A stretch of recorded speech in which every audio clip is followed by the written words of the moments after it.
If you could please take a few moments to complete this survey, it will help us as we move forward with enhancing and expanding our webinar series. And now I'd like to introduce you to today's participants.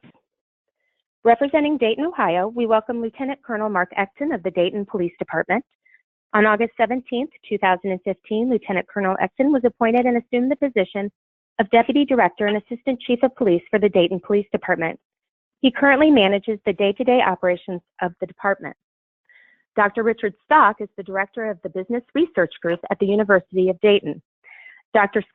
Stock's primary focus is program evaluations in the education and behavioral health area.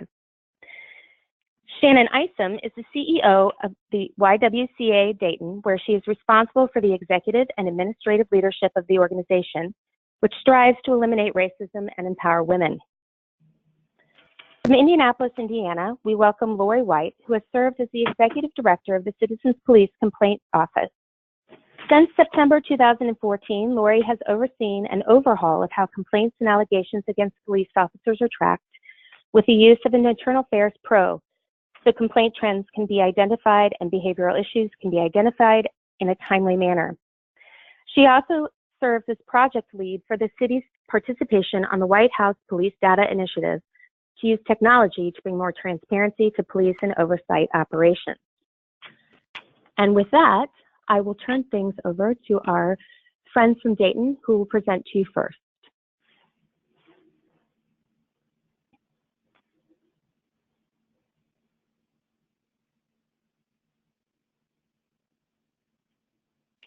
Good morning, everyone. My name is Jared Grandy. I am the Community Police Relations Coordinator for the City of Dayton Human Relations Council. The members who were just introduced to you are part of our data committee. Can you advance the screen, please? I can do it.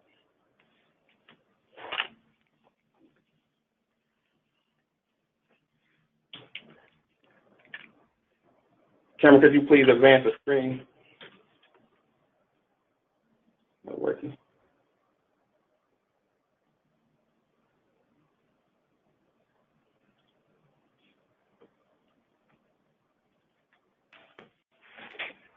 I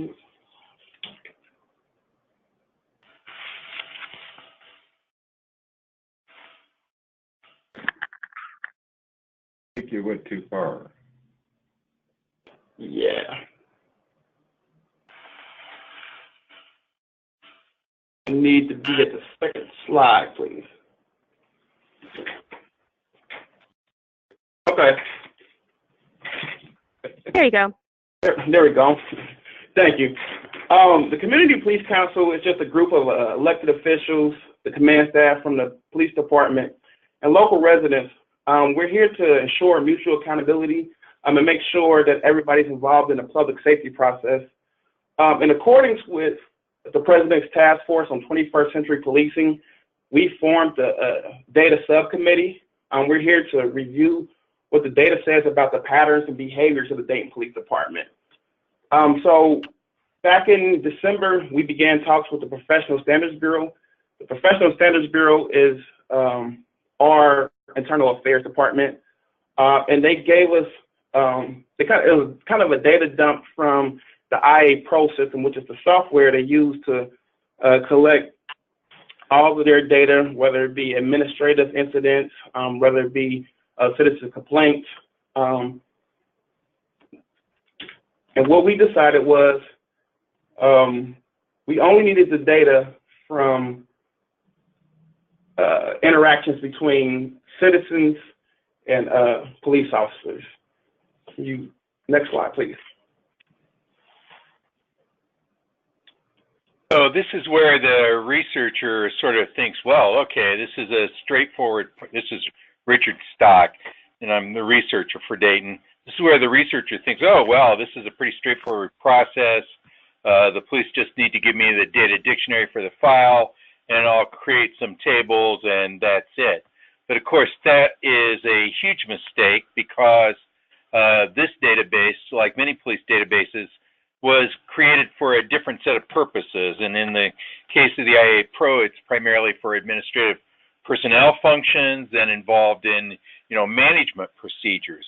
So creating sort of tabulations and data analysis without really sitting down and talking with police who work with the data every day is sort of a mistake. They can look at initial tables and go, that just really does not look right. So, that process of having that dialogue with the police officers that, who are entering data into the database every day and writing routine reports out of it, is a really big deal. And the second really big deal is to have citizens sort of look at those initial data tabulations, because they think about things differently. Everything about the numbers is always perfectly clear to a researcher. And so the ability of a researcher to communicate probably lessens over time. And when citizens look at data, they ask the questions, and their questions always wind up meaning, oh, you really need to say something different about that data, or you need to look at that data differently. Next slide.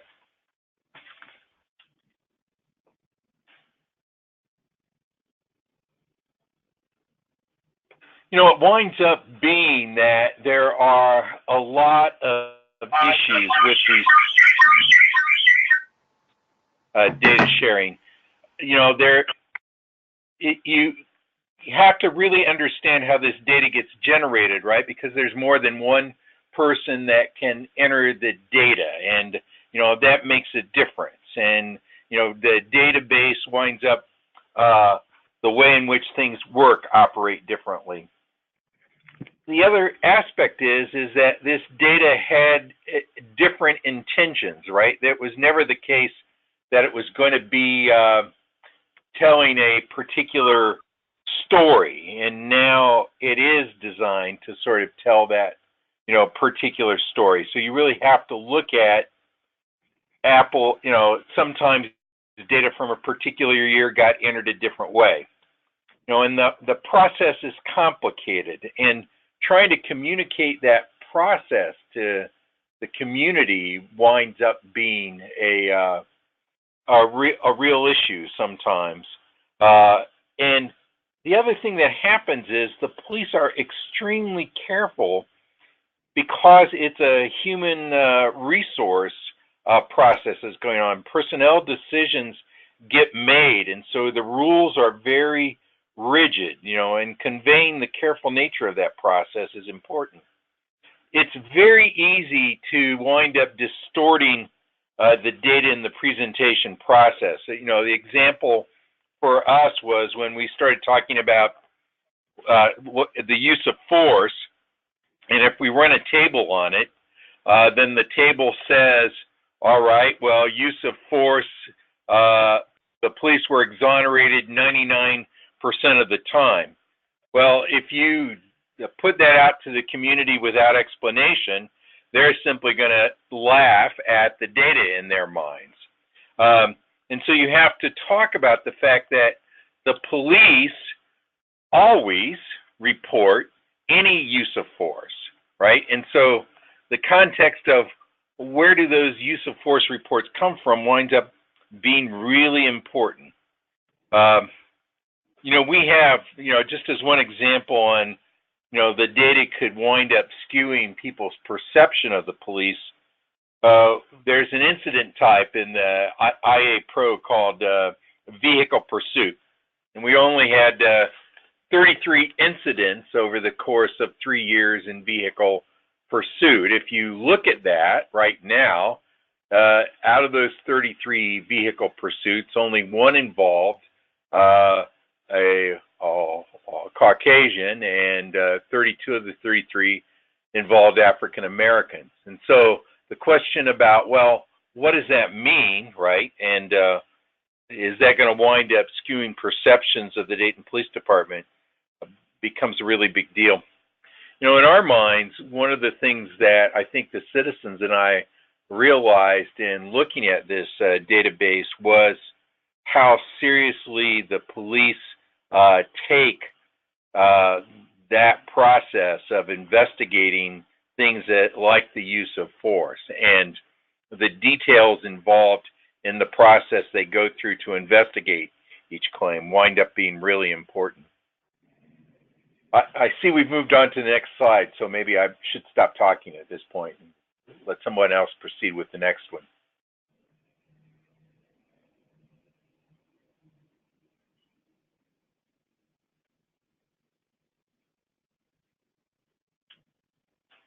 Data and dialogue challenges.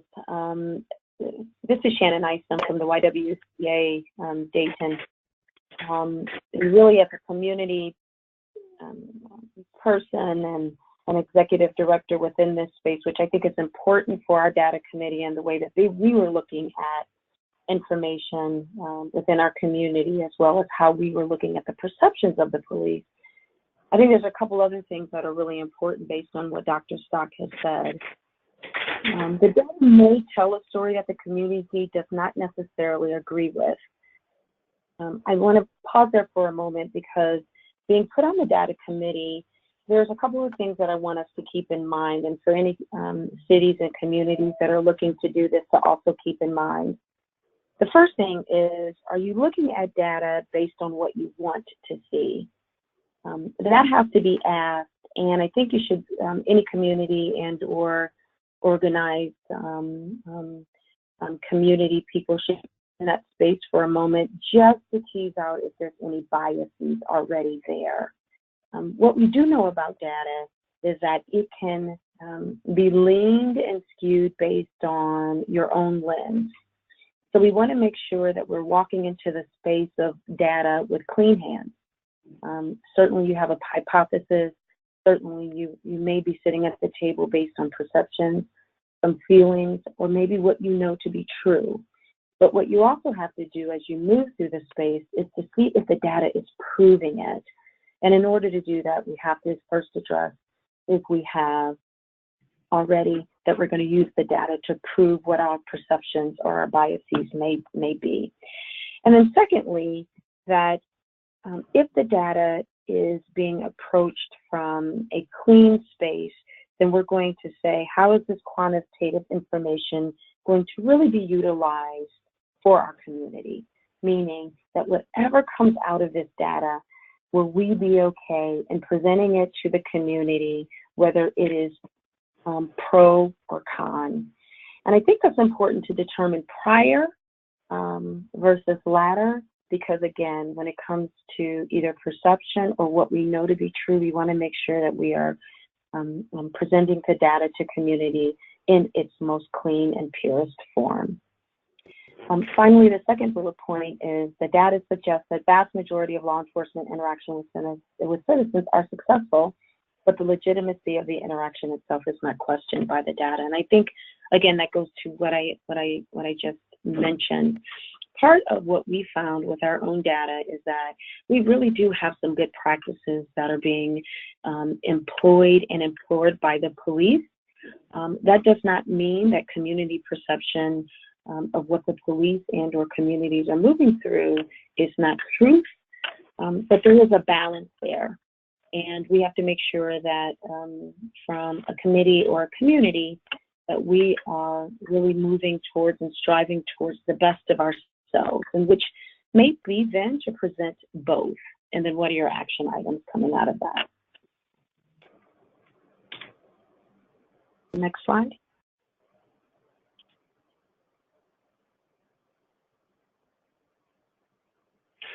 So we think the data will create dialogue, and that's the hope. So we're hoping that the data would provoke questions such as, why are there so few citizens complaints? And are citizens always reporting when they see something they think is misconduct? Those kind of questions will inspire dialogue between the community and the police officers, and ultimately that's what we want. We want there to be a mutual understanding about what's going on in their communities, and so that the police and officers are on the same page. And as Richard said earlier, through the process, when the committee meets, one thing we did was try to get the best understanding we could of where the data was coming from. So therefore, we had PSB walk us through the investigation process. And what we learned was that process is very thorough. So we know the data will inspire questions about that process, but we welcome that because it gives us a chance to educate the public about the process and hopefully inspire more confidence in the public with the police department in that process. Next slide, please.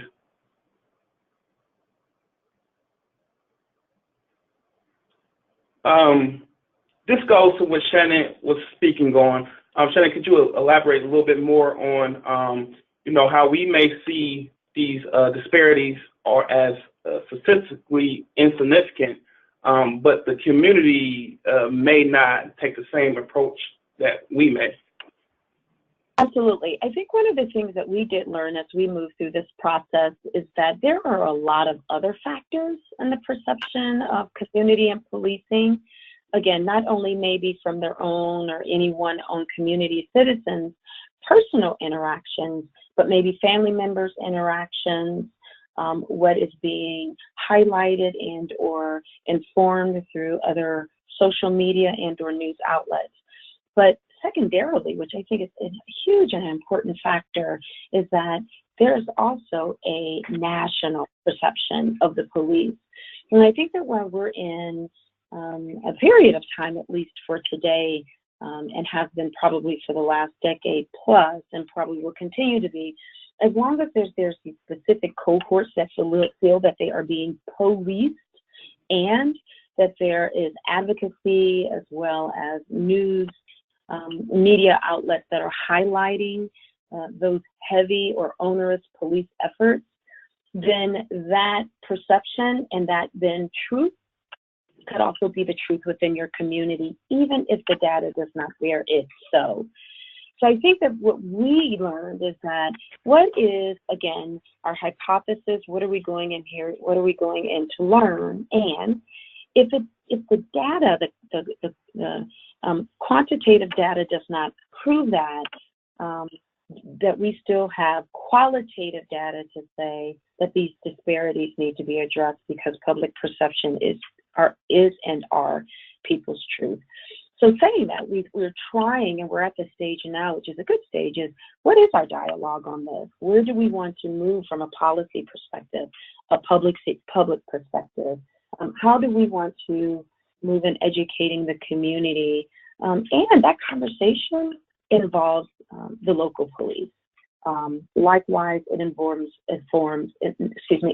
both formal as well as informal leadership. And I think that data, whether one way or the other, is a strong correlation to either supporting or breaking down what those perceptions are in community. Thank you. Next slide, please. So our next steps, we're planning on releasing this data to the public in early November in a comprehensive report. Even though we're very careful about the context that we put this data out in, we want to make sure that the data is out. In accordance with the 21st Century Policing Taskforce, it mentions how important it is to be as transparent as possible. And that's the direction we're trying to move in. So once we release the data, we will continue to host forums that will allow residents to express their feelings about the data throughout that year. And hopefully, again, some good dialogue will come about, and the community and the police can speak, and they both can have a better understanding of each other and why these numbers look the way they look and what we can do to continue to improve. So wish us luck on that, please. Thank you, Cameron. Thank you to all of you from, oh, go ahead before I finish this out. is Colonel Leckton. I just wanted to add that throughout this process, you know, we've been open because we want to voice the trust and communication with the community. But our concerns with just releasing data, as Richard said earlier, without explanation is, do you really understand what you see? We found that there is no national standard in how data is collected, and the concerns we have is comparing data from one agency to another, because you don't really know what the definition is of a use of force for those individual agencies. Early on, I was real protective of our information because I had concerns how the information would be used, but through working with this community group and other staff, I'm more comfortable now that they have a really good understanding of what they're looking at, that what we do release will include sufficient information for the community to, I guess, be more informed, and hopefully will not decrease the trust that we've started building in our community. Thank you. Thank you for those final words, Lieutenant Colonel Ecton. With that, we will now move on to hear from Lori White from Indianapolis. Lori? Good afternoon, everyone. I appreciate you allowing me to share what we've been working on here in Indy with police open data. We got involved way back in 2015. Our then mayor met with some Code for America fellows at a mayor convention in South Bend, Indiana. Was very intrigued just by data itself, because he was a very business-driven mayor and individual, wanted to start looking at what we do as a municipal government in light of data and how we can apply business principles to, how we run our agencies. And so that started us down the path of becoming a Code for America fellow. And we were announced as a Code for America fellow, and we worked with 3 young students who were very switched on with data and helped us figure out how to go from IA Pro and everything stored in IA Pro, as Dayton referenced. It's a special software tool that the police department and then us as civilian oversight that we use to log in our cases and provide case management. And so, and so we have taken everything that's stored as a data package in IA Pro, and Code for America helped us package it. And the initial website that we shared it on was called projectcomport.org. It's a proprietary tool that the Code for America fellows built for us, and that Code for America uses with other agencies to help them open their data. And in the process of thinking about what data sets we wanted to open and how we were going to go about this, Indianapolis was invited to be 12 of the first agencies in cities that partnered with Police Open Data process for the 21st Century Taskforce on policing. So we made a commitment as a city to open up complaints, use of force, officer-involved shootings, demographics of officers, and then runs. So any UCR data that involved runs. And so UCR data is posted. We're in the process of getting a new CAD and RMS system, so that portion will be revamped. But we started up Project Comport. They helped us pull the data from IA Pro and moving forward on the slide. So we provided some context because you want to release the data, but you also want to provide, as Dayton referenced, some guidelines just to let you know what police procedures are, what our process is civilian oversight, what our processes are, and that will help people once they download the data sheet and they can sort the data all they want and look for patterns and identify areas that maybe we couldn't see or the police department couldn't see. The context helps just provide some background for them. And this,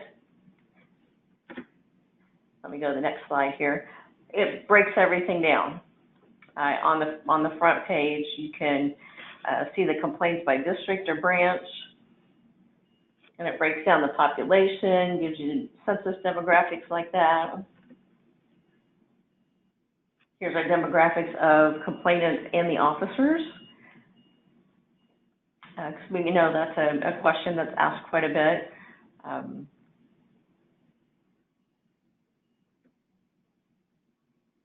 Moving forward, most of the complaints, not sustained, exonerated, but we do have quite a few that do come back sustained.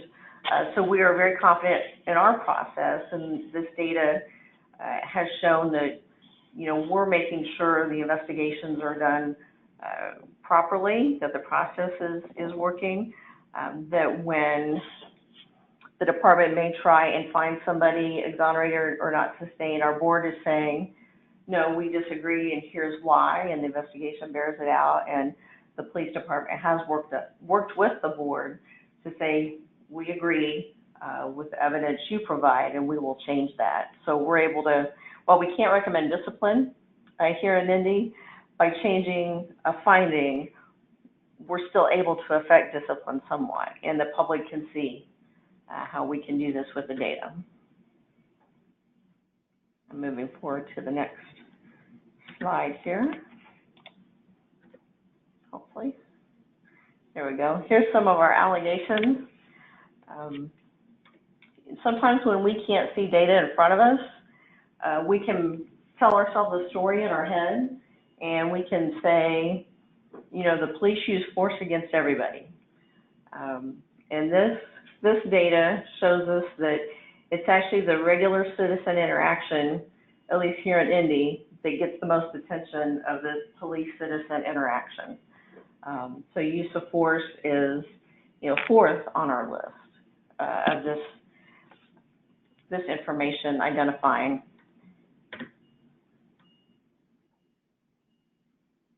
And our allegation type, of course, it's citizen interaction for everything. Vehicle operation, we do get a lot of driving complaints, some things related to substandard performance, and again, the use of force is not topping the list.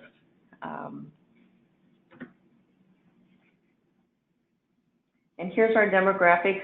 The police department is working in these recruit classes the last 2 years, and the recruit classes coming up. They know the department does not reflect the demographics of Indianapolis right now, and so they are working very diligently to reach out to colleges around here, to surrounding states, using different avenues to recruit, you know, a very diverse department. And so before you can download the data set, you do have a list of definitions. And then once you click the download this data set button, you will get an Excel spreadsheet then that any of our data analysis folks can, you know, place and sort to their heart's content and give us feedback on it. We have a spot in GitHub where they can converse with us about the data. There's contact information on all the sites that they can also reach out to us as we're sorting through the data. One of the objections we had early on in working to open these data sets from the police department was, we're going to get all this blowback from the public, we're going to get all this blowback to the media, all its questions, you know, news articles, television reports that just call us out, and a lot of the fears, I'm pleased to say, at least here at Indy, were unfounded for the police department. So it was more the idea of releasing the data that was an inhibiting factor. So now the data has been out there for a couple of years now, and it's really nice for FOIA requests, Freedom of Information Act requests, that we can send folks to this projectcomport.org, and then we're migrating everything to a data.indy.gov open data portal, which you will see here in a minute. But we recommend to the media or general public asking for information, go to the open data portal, look at the data available there, then follow up with us if you need specific information. Right now, our data does not list officer names or complainant names. We have incident location on tab, and that's at a census level. We will not send, somebody's address if the incident happened to be at a home out there on the internet for protection of everybody involved. But we are working, we're scheduled to have an open data team meeting right after this webinar today, but there's been a serious accident with one of the commanders in the police department, and the command staff is going over to the hospital, so we're going to have to reschedule that open data meeting. But we're working on 2 more data sets to release for this year. We're working on assaults on officers, and then we're working on a separate data set that includes complaints, but it also includes discipline and commendations.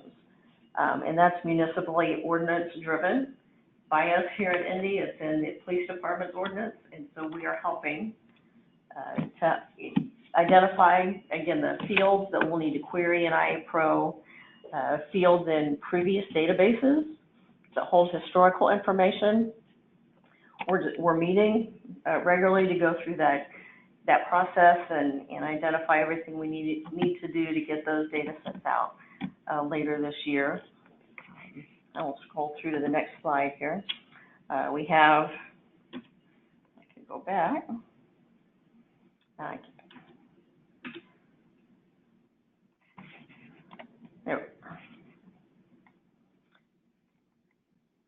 I apologize, there we go. I want to stay on that slide a minute. We have held several different data hacks throughout the city. Open Indy Brigade is a volunteer network that is associated with Code for America, and they work on helping government at the municipal level, state levels, also branching out into nonprofits this year. Folks who are much more intelligent than I, and many of us at working with databases and Excel spreadsheets, anything that stores data. They bring their expertise, volunteer their time. They dig into your data after your permission, of course, and they help you create reports that will tell you patterns, practices, make it in a nice graphic format from those data sets. This next slide here, this was a graphic created in just a few minutes. After we initially released the data, we released it through an open data hack here in Indy at local community college at Ivy Tech. And we had a pretty good group from the public come and attend, and they took our information that was available in the download, the spreadsheet, and identified, analyzed through the programs they use, and they were able to come up with this infographic for us very quickly. And so collaborating with the public was a very positive experience for us here in Indy. It's created good feedback. Go to the next slide. This is where we transitioned into the data.indy.gov page. It looks a little different than the Project Comport page, and we're working on creating a context area. It doesn't have as much context as the Project Comport page, and so we've been getting questions that we didn't anticipate because we're used to the context being on Project Comport, and so we're going to pull that context into data.indy.gov.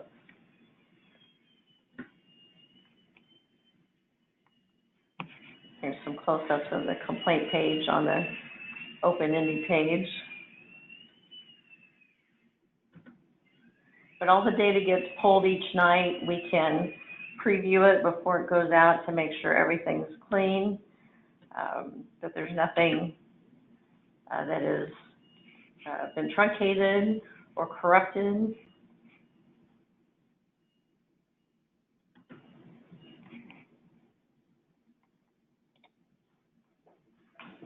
That might be my last slide here. So. It has a little bit of different charting than our Project Comport site, but you can still get the idea from the charts that are available here. You can pick different charts to show your data. So it gives you a little more flexibility if you're the one trying to analyze the data and putting into the chart that will communicate the information most clearly.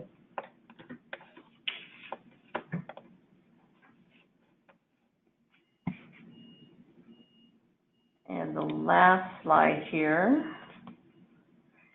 is our copy of our legal disclaimers. If anybody's thinking of opening data, this is a very important part to include in your open data portal. I'm sorry, not panel. We have gone through our Office of Corporation Counsel to create this language. We've taken some that Code for America recommended. We have legal disclaimer on all the sets so that they remain, police department data, they remain complaint process data, but we're releasing it for anybody to use, analyze. We ask that we're given credit if somebody does use it in a report or a news article. We ask for that accreditation there. And we also say this is the data, the best we know today, using the best resources we have to make sure it's as accurate as possible. But we do say hold us harmless because we're not perfect. So I'll leave that up. So we continue, again, to work with the police department. We're one of the, I think only, it sounds like Dayton is moving in this direction too, that you have community groups or oversight working with the police department to help them get their data out there. I know some other cities, their departments have gone ahead. Bloomington PD, we worked with them very extensively last year to help get their data out in Bloomington, Indiana. Talked with their chief quite a bit to guide them in how they were opening their data, what they needed to do. And so anybody that had questions, since we had done it and gotten through the process, and we think we're pretty unscathed by the process, but we're not perfect. We're still perfecting it as we go through these next couple data sets this year. I've talked with Baltimore.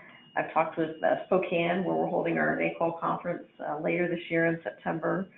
I've talked with Detroit, talked with the Tucson police auditor about this process. And I believe, because we've been such a good partner, tried to be such a good partner, pushed when we needed to, we're, just trying to be a good partner with the police department and say, this is for everybody's good. This will help you with your FOIA requests. This will help transparency in the community. People always think the police are hiding something because they won't share reports or share information. And this puts it out there so that anybody can see it. And if somebody thinks the police department has a problem with force, they can go on this data and look for themselves. Because the use of force comes from the use of force reports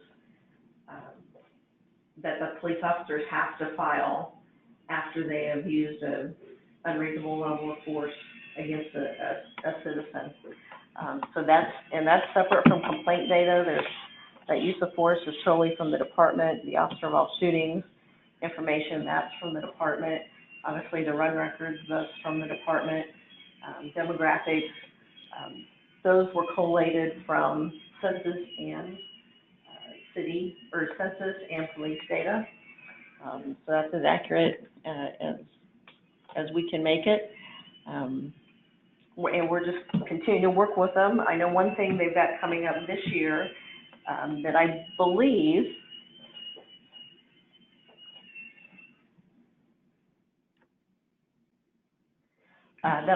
is a direct result of us having partnered with them and trying to be a good partner. They're going to partner with our friends at My90, with Kona and Bend, and they're going to do a citywide post-contact survey with the Indianapolis community. And so My 90 is going to administrate that, and we're just excited for them that both for My 90 and the police department are moving down this direction. And so just increasing transparency and communication with the community. We're really excited about that. So I sure appreciate your time today, and I will jump off and allow time for questions and answers here. Thank you very much, Lori. Just as a reminder, for those of you who'd like to ask a question, just type it into the question box that should be on the panel, your control panel that popped up on your screen when you joined the conference call. We do have a couple of questions already lined up. First, someone has asked, are alleged criminal offenses by police officers also included in your data and made available to the public? I'll open that up to both of you, both cities.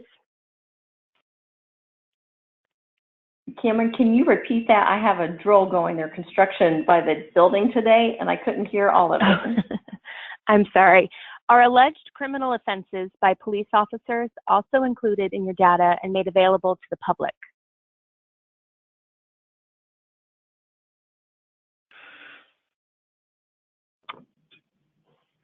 I'm not sure what they mean by less criminal offenses. Ours are administrative.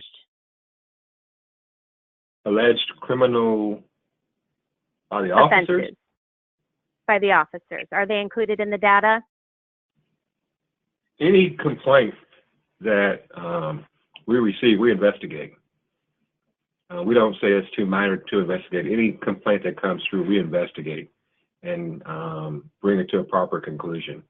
And then it fits in one of the many different categories that we have, but all complaints are thoroughly investigated. And therefore entered into the IA Pro. Okay. And Lori? Yes, I was considering the question, in alleged criminal offenses. I know here in Indy, if we get a complaint that alleges an officer stole money from an incident location or a vehicle, person search, whatnot, if we have any allegation of theft of any sort, property or money, we're going to call SIU, their Special Investigations Unit, right away, and they will do an interview with that person.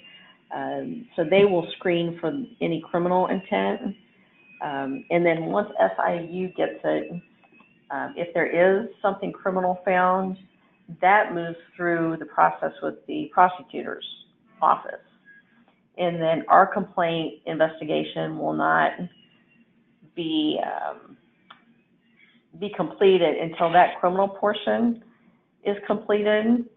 If it does go to the prosecutor's office, and it goes to court and all that, our investigation will come after that. And then our outcomes will be shared in the complaint process, as Dayton said. It would be entered into IAPRO, pulled with that query, and enter into to the available data on the open data portal.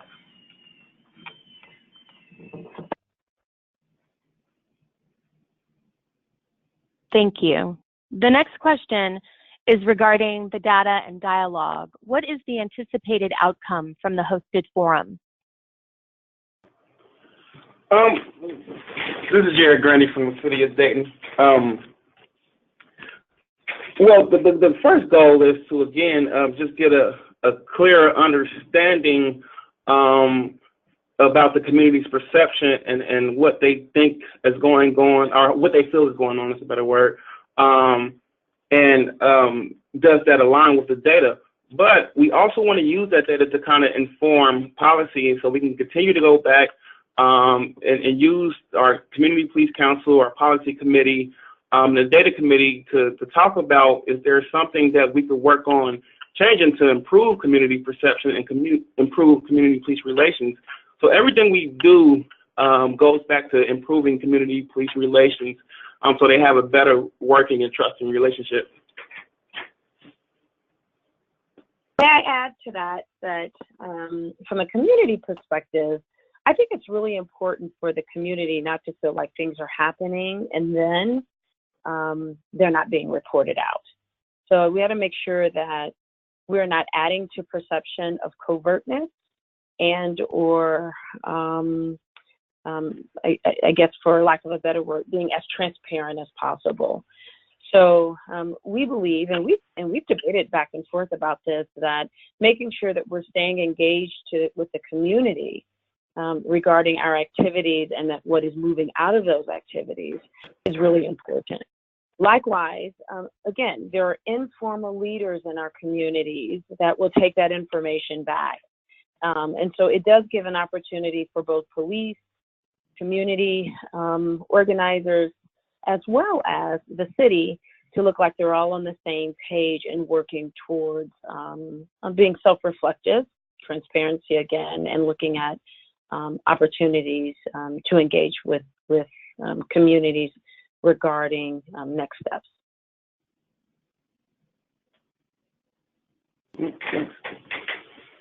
Thank you. The next question is for Lori. Some of the data regarding complaints against officers seem to be lodged by other police officers. Is this in fact true, or only complaints lodged by civilians?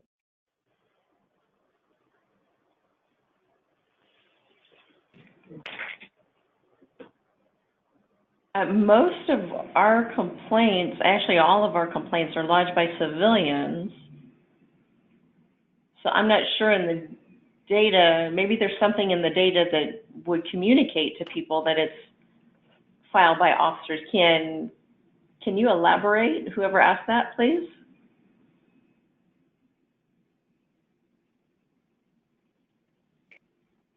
Lori, I think they may be confused by the way an incident gets recorded. That is, that the IA Pro can start from an incident that gets initiated within the police department, and it can also get initiated as a result of a citizen complaint.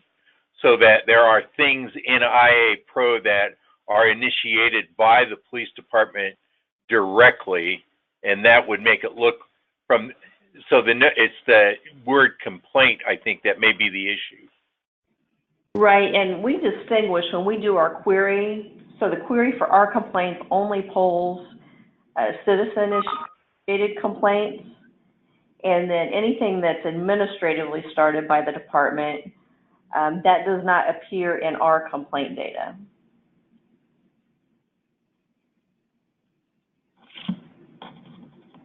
But Okay, thanks.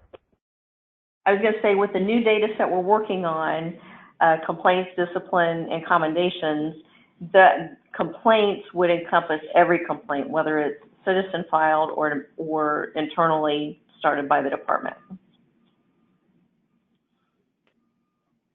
Okay, given the additional information provided by the person asking the question, I think that has answered the question. The next question is, Lori, do you share information about the number of cases you disagree with the police department on, regardless of the result, or do you provide the resulting change or no change at all? The result comes out in changed. It will appear as unchanged until the chief does render his agreement with the board's request to revise that finding. So once that IA Pro query pulls the data, it'll pull the original. And so it may take a month to 2 months, depending on everybody's schedules, for the chief to come back with that decision on that case. And so when it would get changed in IA Pro, let's say from a not sustained to a sustained, then the new query poll will find that sustained change, and it will change the data for that case. And so you would see the updated outcome at that point.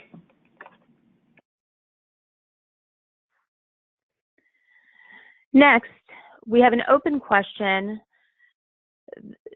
The person wonders how presenting the same data in different forms can affect greater change for both the department and oversight agency.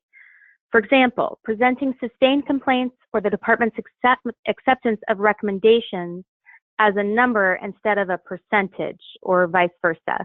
may look and read differently. Are things like this being given consideration, and if so, how?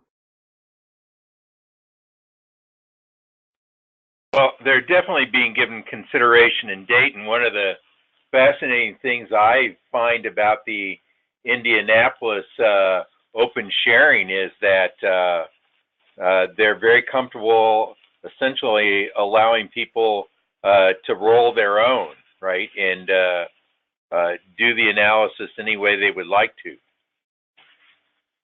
I mean, it's a remarkable model.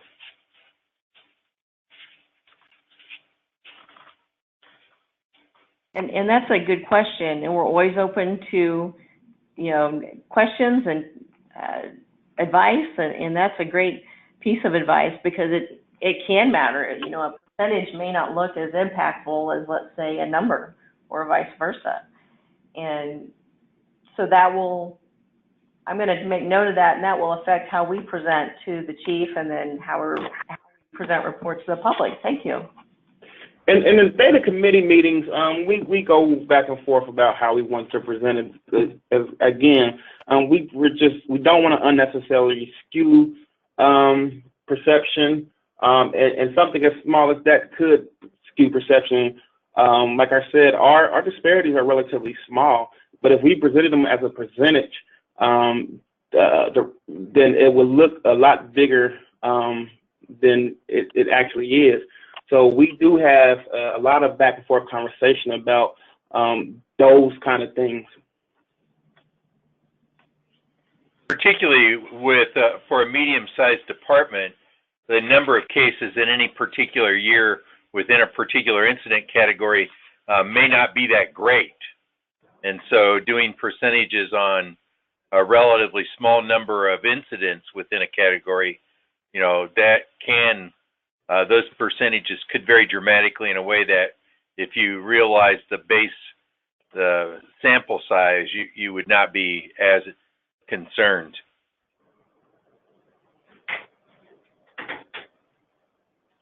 Thank you. We have time for a couple more questions before we wrap up today. The first one is, Lori, can you say more about the post-contact survey? Also, do any of you have a process for filing complaints to an independent agency as opposed to being filed at the police station? Yes, actually we're independent, and so all the complaints we take are independent of the police department. And we have an online process where you can go to an online form and fill it out. You can tweet a complaint at us and we can pull it and contact you, phone and walk in. We do all that, and we are independent. On the My90, I have a quick summary here. My90 will adapt and implement a citywide post-contact survey in partnership with the IMPD with the goal of learning more about officer-civilian interactions. The survey content will be provided by the IMPD based on a framework developed by the Arbinger Institute, and My90 will adapt the survey for use in text messages and implement the survey using its communication and data analytics platform. It will primarily be led by IMPD with support from the I-90 team. From the Dayton Police Department, one of the things we did probably about 20 years ago was to relocate our internal affairs to a building separate from the police department and change the name to professional standards. And we put the investigators in civilian clothing because we found that citizens were intimidated if they got released out of the jail on the 4th floor and had to go down to the 1st floor to file a complaint. They would likely bypass that because they were intimidated. And then secondly, we accept all complaints. You can mail a complaint, you can phone one in, you can send it via email, you can submit anonymous complaints, and all are tracked, filed, and investigated. So it's the main reason for relocating them was to make the citizens feel more comfortable in coming and lodging their complaint, because if we don't get the complaint and we don't know about it, we can't fix the problem if there is one, or we can't, clear up that citizens' misperception through conversation.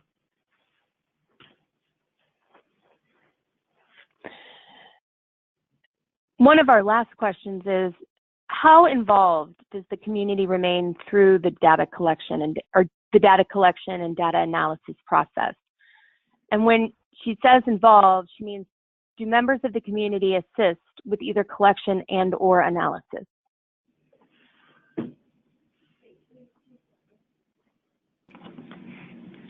They do, and every time I tweet out a reminder about our open data, or we highlight it in something we do at the department, or a news reporter, brings it out again, we'll get fresh community engagement when those things happen. So we rely on it, and we are thankful for it.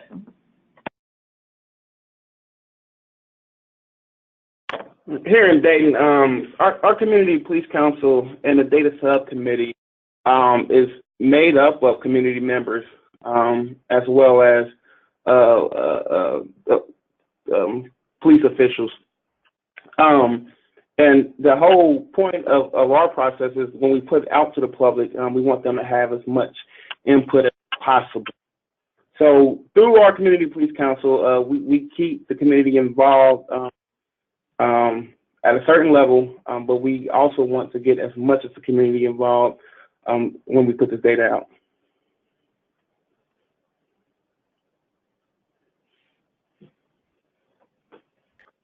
Lastly, we have the question, where can I learn more about the data committee from the first presentation? You can always email me. My email address is Jared, Jared, .Grandy, GRANDY, at DaytonOhio.gov. Ohio is spelled all the way out. You can visit our website at Dayton, Ohio, DaytonOhioHRC.org, or DaytonHRC.org, I'm sorry, where you can find more information about the Community Police Council. But the best way is to email me, really.